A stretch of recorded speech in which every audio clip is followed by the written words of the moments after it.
Monday, December the 9th. We're back on that snatch grind today, guys. So we got our complex. We're going to do our power snatch followed by a squat snatch, where the only rule is you got to use the same barbell for both. But we are back to doing static. So this is the second week in a row of static, which means, hey, did last week go well? If so, maybe you could add a few pounds, and that could be 2 pounds. It could be 5 pounds.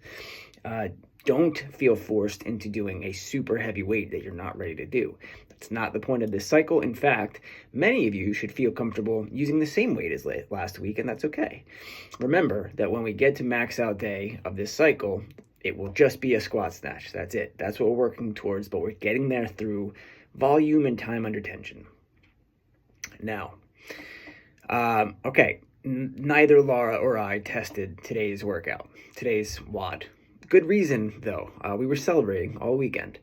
I don't know. I guess I'll say we were celebrating our engagement. I feel like everybody knows that. But as an agreement between you and us, we have a long cap today. So the idea with the long cap is we just didn't know how long it was going to take. We probably, by all rights, could have made a shorter cap. But we just don't know. And since we didn't test it, our deal is that it can take up to 20 minutes. That's the cap. I personally don't think it's going to take anybody that long. But then again, I just don't know. So what do we have for you today? We have, call it a chipper if you want. It really depends on the loading of the barbell and how challenging that is for you. But we're going to say no heavier than 95 pounds for the men, 65 pounds for the ladies. And what we're going to do is, it involves a lot of burpees. So that's the only part that makes me think it could take a while. 30 hang power snatches. So it's never going back down to the ground, which means anytime you see that word hang, and you're going to see it again this week, that we're expecting some cycled, right? It's not from the hang if it's constantly going back down to the ground. So it can't be singles. It's got to at least be 5 every time you touch it. Then we're going to do 30 lateral burpees. That means lateral bar over burpees, right? And always, we have to say, like, if you think you're going to come close to modify or to having to modify this because you're going to get capped, the first thing we're going to do is not modify the count, the volume of burpees. We'll just modify the range of motion. In other words, you won't jump over the barbell. You just do regular burpees. Does that save you time? For some people, it will. But just remember, lateral bar over burpees are what we would consider the fastest form of burpee. Why? Because you never have to open your hips. Whereas for a regular burpee, the standard is you do have to open your hips. Some people get a benefit from that. Competitors get a benefit from that, for sure. But if you're someone who still is going to open up your hips anyway and then step over the bar, not as much of a benefit.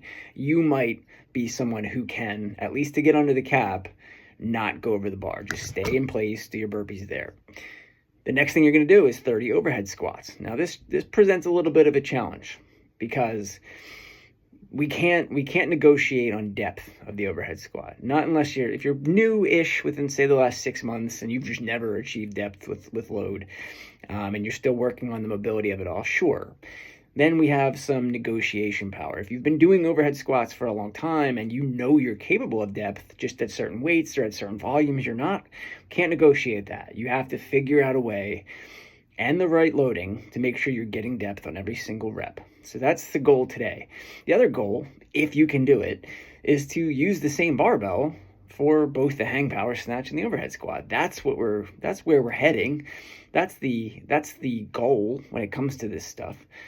I can see a select few people, for specific and good reason, needing to use a different barbell for the hang power snatch and the overhead squat. But I would recommend most people try not to do that.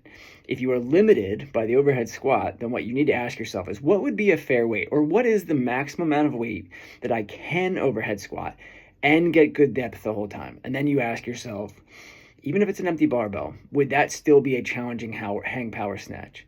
And if there's a huge discrepancy between whether or not it's a challenging hang power snatch and a good technique overhead squat, then we may consider using a separate barbell. Just remember, especially you guys at 5:30, we had 20 people in class last week. We may not have, everyone can't have 2 barbells.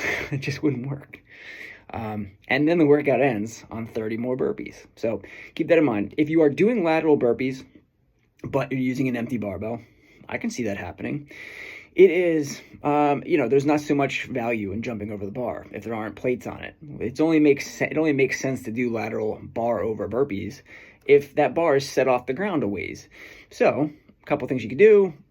Ideally, you're at least going to add plates to the bar to jump over it to do the burpees. That'd be, even though you have to add and remove, and we all know I hate that. For today's sake, do it. All right, guys. Again, I didn't do this one yet, but I will. We're going to cap it at 20. That's our engagement present to you.